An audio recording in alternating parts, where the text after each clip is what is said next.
So New Year's Eve in Europe has been in past, but what happened? What incident data did you get from your intelligence provider? Was there mass carnage across Europe as seen in recent years?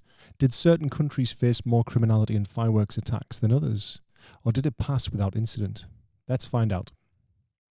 In our reporting this year, we are finding that the mass lawlessness period is widening to not just include New Year's Eve, but the period before and afterwards. So in some cases, we have featured incidents that occurred slightly before or after New Year's Eve to give you the full picture of what has been occurring across Europe.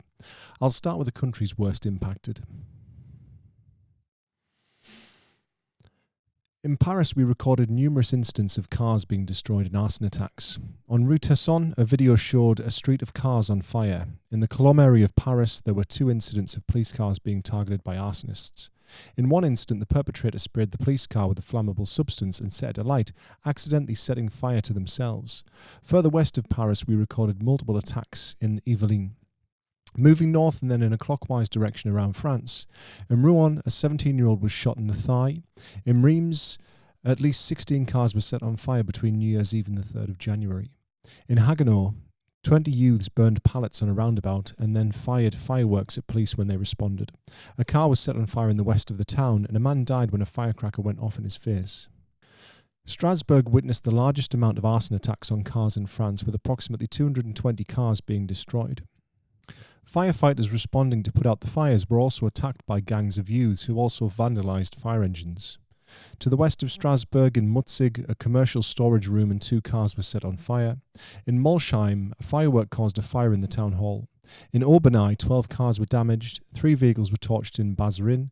In Colmar, 200 litter bins when 2 cars were set on fire. In Mulhouse, 14 cars were destroyed. In Besançon, 120 cars were torched during arson attacks. There was an assault and robbery outside of Dijon train station, as well as a youth approaching police officers claiming to have a bomb under his jacket, which turned out to be a hoax. In Lyon, a man was robbed at gunpoint and 18 vehicles were torched. 2 cars were destroyed in Mugan. In Marseille on the 29th of December, a man walked into a football hall wearing a helmet and shot 2 people playing football with a Kalashnikov. One of the men died in what seems to be likely linked to gang activity. In Montpellier, a woman was shot in front of a nightclub. A man, Mohamed Zeroula, was arrested in relation to the murder. Also in La Mosson, area of Montpellier, shots were fired through the window of an apartment. No one was injured. In Toulouse, the majority of incidents occurred in the southwest of the city. Arson attacks targeted litter bins and vehicles in the area, and when firefighters responded, they were targeted with fireworks. In Bordeaux, vehicles and garbage bins were set on fire, and in Limoges, up to 36 vehicles were also set on fire. To the east of Limoges, a man was arrested when a dismembered body was found in a freezer. In the west of France, in Poitiers, waste bins were set on fire near the main highway. Also, a 37-year-old fleeing from police attempted to run police officers over. In Nyon, a Molotov cocktail was thrown at a police vehicle. When police responded, they were targeted with fireworks. Police arrested 1 person and found a cache of Molotov cocktails nearby. In Nantes, a police vehicle was damaged. An arson attack resulted in a fire at a building and 15 cars were torched in Malakoff. Also in Nantes, an 18-year-old was arrested with hydrochloric acid and aluminium foil. The components were likely for the production of Molotov cocktails. In Rennes, a man was stabbed during a brawl. In Vannes, 2 cars and a scooter were set on fire. On the 30th of December, a man threatened a mechanic with a firearm because he would not fix his car. In Pleyber-Christ, 4 miners broke into a school and destroyed equipment. 15 neighbours brawled in Saint-Sauveur, and in Lannévisio, a man armed with a knife attempted to attack his family. Finally, a drunk man fired shots in the air with a rifle before pointing his weapon at police in Saint-Brieuc on New Year's Day. To summarise events in France, arson attacks were witnessed across the country, with Strasbourg being the worst affected. In multiple locations, reports state that arson attacks have been increasing since early December up to New Year's.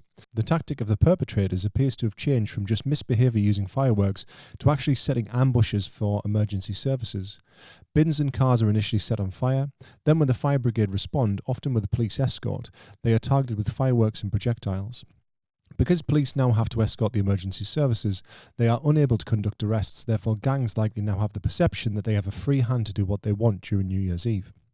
This will only serve to act as an incentive for future years and for criminality to increase.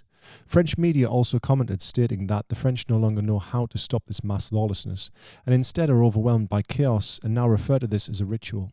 Thierry Carabinier, President of the Departmental Fire and Rescue Service said the firefighters were attacked by youths armed with iron bars and metal ladders, describing them as ultra-violent and organised bands. "We are dealing with very mobile groups that light fires for the sole purpose of seeing the firefighters and the police arrive and confront them. We have reached a milestone. They no longer target vehicles, but men. They act to hurt them." In Berlin, the fire brigade were called out 1,523 times during New Year's Eve, an increase of 5% on the previous year. The majority of incidents were recorded in Neukölln. In a serious incident, people attempted to open the door of a fire truck and fire into it with firearms. Now, it is not known if these were blank-firing pistols or actual firearms. The following video was circulated on social media showing what appears to be males of Middle Eastern or North African origin firing multiple pistols on Hermannstrasse in Berlin. It is not known if this video is from this New Year's Eve, however, it ties into reports of firearms being used in the city. Although it is plausible that these are real firearms, it seems more likely that they are gas or blank-firing pistols. However, this is still very worrying for residents and tourists. In Alexanderplatz, a man reportedly fired a gas pistol which fires CS pellets in the air as he was approached by officials. Then he began to fire at them. Police had created firework-free zones in Schöneberg and Alexanderplatz, which were focal points for firework use in New Year's Eve 18 into 19. Checkpoints were set up and people were occasionally checked. Anyone who wanted to enter the zones had to give up their fireworks. There were also 3 sexual assault investigations opened. Rescue workers were attacked on 24 occasions during New Year's Eve. Other notable incidents in Berlin included the destruction of a journalist's car in Wilmersdorf, Berlin. Left-wing anarchists claimed responsibility for the attack. In Charlottenburg, a homeless man was injured after being set on fire by a stranger at the lobby of a bank. Elsewhere in Germany, starting in Hamburg and working in a clockwise direction, left-wing protesters gathered in Sternenschanze. The organisers of the protest called themselves Autonome Block. A police car that was responding to reports of gunshots was set on fire. In Stavenhagen, a postbox was blown up with a firework on the 3rd of January. In Cottbus, a bus stop was vandalised and fireworks were fired at people waiting for a tram. In Dresden, an Alternative for Deutschland politician's car was set on fire in a likely left-wing politically motivated attack, using the chaos of the New Year's period as cover. In Chemnitz, a 39-year-old man was assaulted by a 13-year-old Slovak boy. 50 cars were also spray-painted with graffiti in the city. In Leipzig, the police were the focus of attacks, with 3 police cars being destroyed by fire. A burning shopping cart was also pushed into a group of police officers, which resulted in a police investigation of attempted murder, with 1 police officer requiring emergency surgery. The incident occurred in the known left-wing area of Konnewitz. In Regensburg, an 18-year-old German stabbed a 16-year-old Syrian boy with a knife in the neck and face in a possible row over drugs which were discovered at the scene. In Munich, just before New Year's Eve, a Croatian citizen was attacked in a case which is being treated as attempted murder. In Reutlingen, just after New Year's, a Somali man attempted to stab 2 security officers at Stuttgart Central Station. The incident is not believed to be terror-related. In Würzburg, a 59-year-old woman dropped a firework from an upper window, injuring 3 people. A 29-year-old woman was sexually assaulted by a man in Berliner Platz. In Sulzbach, there was a fire at a bakery and the windows of the town hall were put out in Eschborn. In Sulzbach, mailboxes were damaged with pyrotechnics, and 3 men robbed cash from a restaurant in Hofheim. 2 large bins were set on fire in Hochheim am Main. An 18-year-old threw glass bottles at cars from a pedestrian bridge in Hattersheim. Moving further north, a man armed with a knife robbed diners at a restaurant in Bad Camberg. A 32-year-old man was beaten with a stick in Weilmünster. In Lohrenberg, a firework set fire to a chair on a terrace. In Hadamar, an elderly man likely upset with fireworks being fired assaulted a 23-year-old who was lighting fireworks near a church. The man hit the 23-year-old with a walking stick before pulling out some sort of firearm and shooting in the direction of the 23-year-old. In Dusseldorf, an unidentified man was severely injured during an attempted murder. In Essen, in a mass brawl, 2 people were seriously injured. In Bottrop, bins were set on fire. In Gelsenkirchen, a 15-year-old boy was injured when a firework detonated in his hand prematurely, leading to him losing a finger. A man was stabbed at a disco in Bochum. In Lippstadt, a parking meter was blown up. In Beckum, cars were set on fire. And finally, in Munster, a firework was launched at a police officer. The suspect was arrested. To summarise events in Germany, similar to France, arson attacks occurred across the country, and while the majority were general opportunistic misbehaviour, some, such as the attacks in Leipzig and Dresden, were politically motivated and conducted likely by left-wing groups. Although police put in place security plans to contain violence and criminality, this appeared to have simply moved the criminality to other districts. Also in Berlin, for example, fire brigade call-outs increased this year in comparison to the previous year. Similarly to France, the lack of effective deterrent again will only serve to embolden youth gangs, and we can expect similar levels of mass criminality next new year unless Germany takes strict security measures in the run-up to New Year 2020-2021. In Sweden, the majority of incidents we recorded were in the capital of Stockholm, which is a change from last year where Stockholm was relatively quiet, believed to be due to the robust security posture by police. Incidents we recorded included a man being shot and injured in Rinkeby, an area which has came under increased media spotlight in recent years due to the high levels of criminality and the police's soft-touch policing. A garbage container was set on fire in Ostergarten. 2 men suffered injuries in an attempted double murder in Ackersberger. In Enskededalen, a large number of youths threw stones and launched fireworks. Police detained some of the youths and returned them to their guardians. We also reported on incidents of fireworks being set off inside a ticket hall in Ordingslagen, a property targeted in Haninge and Vasby, as well as a person being injured with a firework in Husby. Also in Stockholm, a woman was raped in the toilet of a fast food restaurant in Täby. A man was arrested afterwards. A man was stabbed in Arstaberg, with 3 black-clad suspects fleeing the scene. A body was found in Tumba train station in what is believed to have been murder. However, the body is believed to have been there for some time. Outside the capital and the centre of the country, we reported on vandalism and arson, as well as an explosive device being found in Lixell. This seems likely to have been a farmer or individual manufacturing illegal explosives or in possession of illegal explosives, but not a terror-related incident.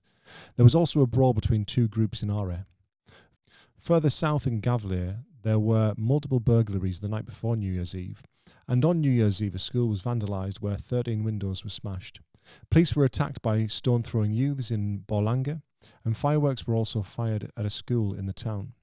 West of Stockholm in Västerås, cars were set on fire in arson attacks and fireworks were used to target property. In Sala, cars were torched. In Örebro, a youth gang rampaged through the centre of the city, setting off fireworks indiscriminately, targeting property, police, sporting events, animals, restaurants and passers-by. In Linköping and Norrköping, mailboxes, trash cans and cars were set alight. In Skara, youths on quad bikes threw firecrackers at passers-by. In Bengtsfors, a retirement home was set on fire on the 2nd of January. In Trollhättan and Vänersborg, cars and school property was set on fire. In Borås, groups and individuals rampaged through the city targeting local pedestrians and vehicles with fireworks. When police responded, they were targeted with fireworks. 1 arrest was made. In the west of the country, in Gothenburg, several cars were torched.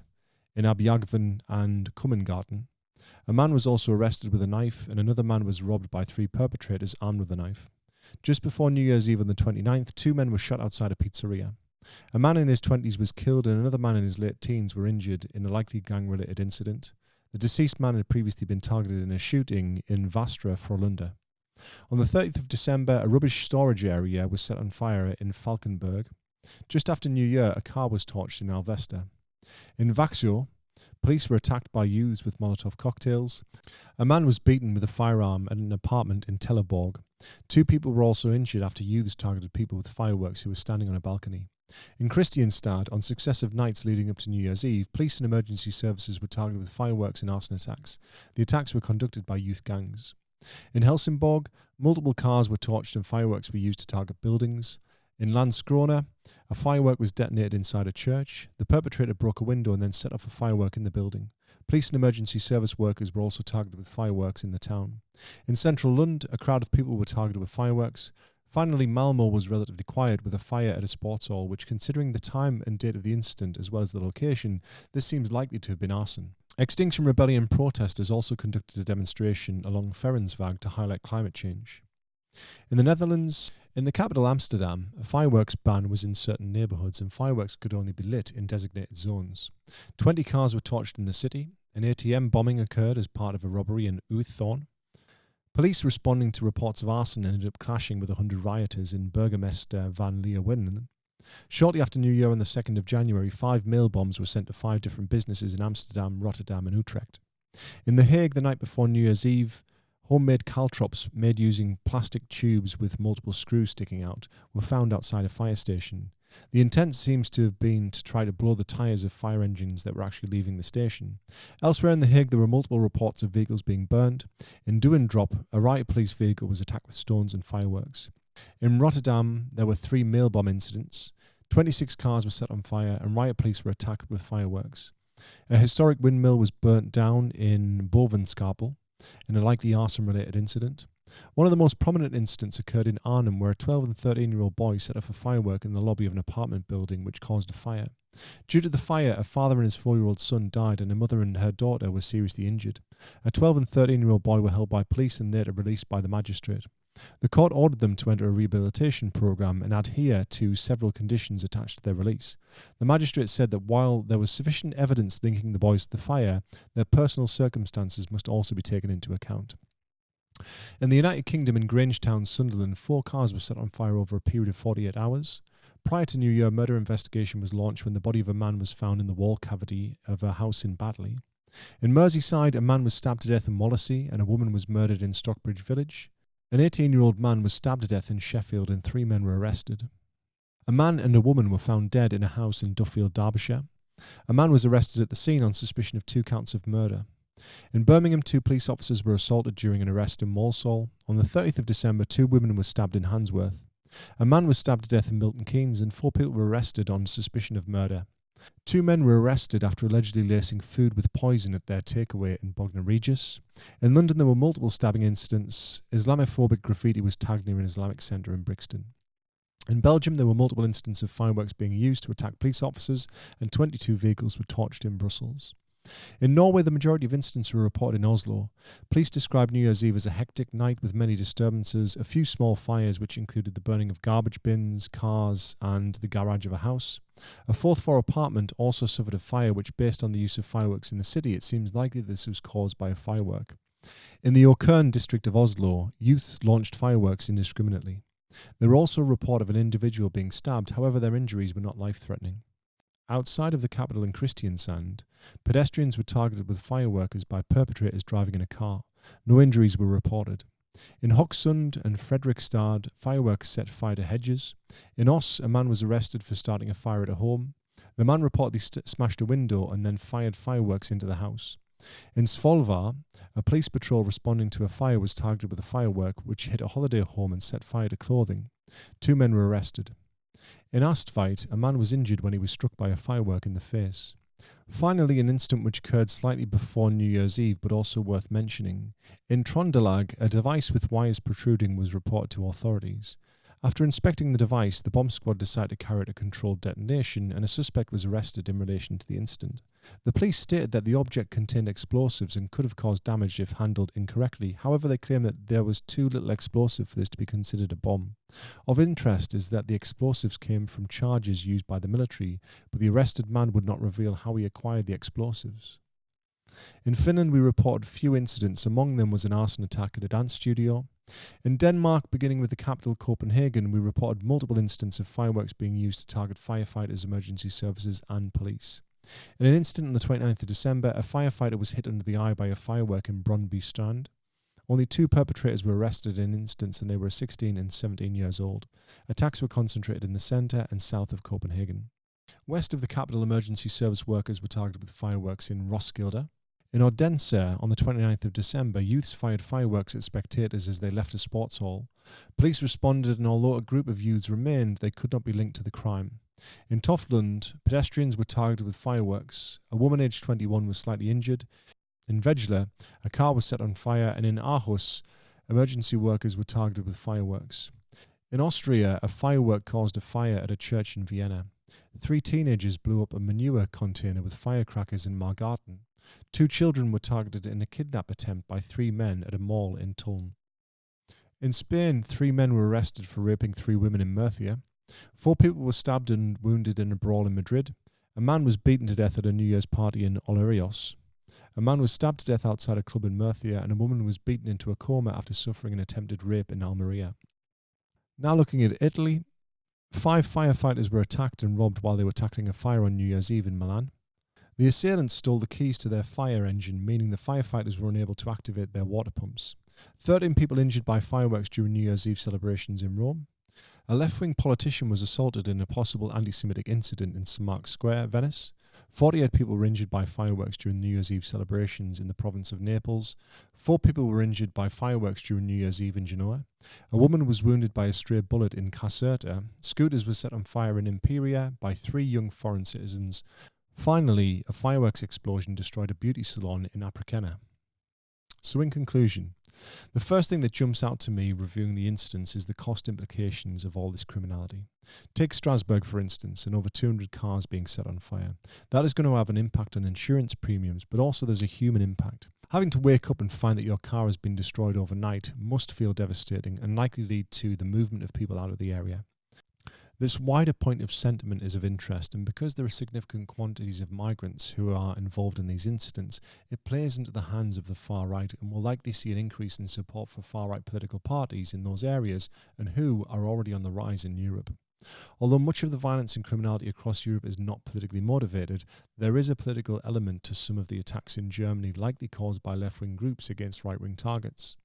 This targeted violence again only serves to erode the political landscape and sets opposing political factions further along the road to using violent means to solve political differences. Europe seems to lack the ability to effectively police New Year's Eve and prevent the event occurring with only minor incident. However, if, say, for example, a European nation decides to deploy the military to control the situation, this risks inflaming tensions and leading to riots. When you consider that often violence is located in communities with a high migrant population, this could lead to a sentiment of being unfairly targeted, perhaps because of race, and therefore further exacerbate the situation. Every year, though, that New Year's Eve passes without robust and effective policing only serves to act as a catalyst and encouragement that this night is a free pass for criminality. For police and emergency services who have gone from putting out fires and policing the event to now being actively ambushed in parts of Europe and firmly in the crosshairs of the revelers, how long will they continue to provide emergency services to an event that sees them put in significant danger? European countries at the moment appear to be using the tactic of downplaying the violence and criminality in an attempt to ignore the problem. However, if violence continues to escalate year on year and incorporates more and more communities, the electorate and the emergency services will demand action. Whatever action the nation takes will decide how the situation will play out, for better or for worse.